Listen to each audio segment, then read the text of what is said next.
25-26 ଯାତ୍ରା ଋତୁ ଆଉ କିଛିଟା ଦିନ ପରେ ଶେଷ ହୋଇଯିବ। 26-27 ଯାତ୍ରା ଋତୁ ଆରମ୍ଭ ହୋଇଯିବ। ଜୁନ୍ 12-13-14 ଭିତରେ ସବୁ ଯାତ୍ରାପାର୍ଟିଙ୍କର ନାଟକ ବନ୍ଦ ହୋଇଯିବ। ତାପରେ 26-27 ଯାତ୍ରା ଋତୁ ପାଇଁ ସବୁ ରେଡ଼ି ହେବେ। गोटे सप्ताह घरे कलाकार माने रेस्ट नेबे, तापर पुणी मैदान को फेरिवे आखड़ा घर को, पुणी आखड़ा घर में आखड़ा हम 26-27 यात्रा ऋतु पर नुआ नुआ नाटक प्रस्तुत हम। बर्तमान सुधा क्यों यात्रापार्टी आनाउंसमेंट कले 26-27 यात्रा ऋतु पर तांकर आखड़ा पूजा क्यों डेट्रे। मो सहित शेष पर्यटन वीडियो देखिले जानीपारे क्यों यात्रापार्टी माने आनाउंसमेंट कर 26-27 यात्रा ऋतु क्यों डेट्रे आखड़ा पूजा करेंगे।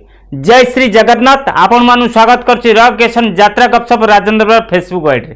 आज मो वीडियो माध्यम आपण मानु जणेबी प्रमोद कुमार स्वाई को 26-27 यात्रा अपेरा सूर्य मंदिर तार कलाकार चयन कर सारी 19/6/2026 शुक्रवार दिन बेणागाड़िया बारंग भुवनेश्वर मन रहा बेणागाड़िया बारंग भुवनेश्वर अपेरा सूर्य मंदिर 19 तारीख शुक्रवार दिन तार आखड़ा पूजा आरंभ कर 26-27 यात्रा ऋतु पर प्रमोद कुमार स्वाई का द्वितीय अवदान अपेरा श्रीमंदिर 19/6/2026 शुक्रवार दिन अपेरा श्रीमंदिर तार आखड़ा पूजा कर गंदरपुर बारंग भुवनेश्वर अपेरा श्रीमंदिर जून 19 तारीख दिन अपेरा श्रीमंदिर तार आखड़ा पूजा कर।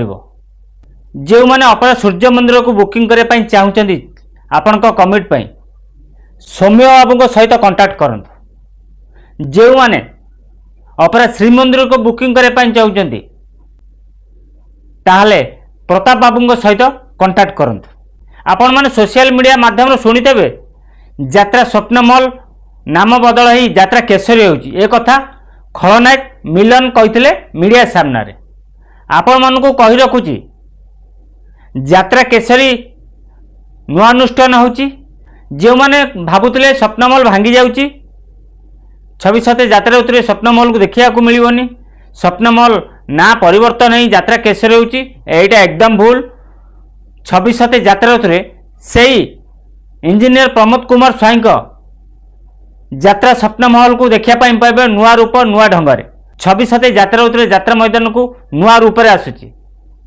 बास आपण मानू जनईदेली बर्तमान प्रमोद कुमार स्वाई दुई गोटी यात्रापार्टी अपेरा सूर्य मंदिर अपेरा श्रीमंदिर तार आखड़ा पूजा डेट घोषणा कर सारी।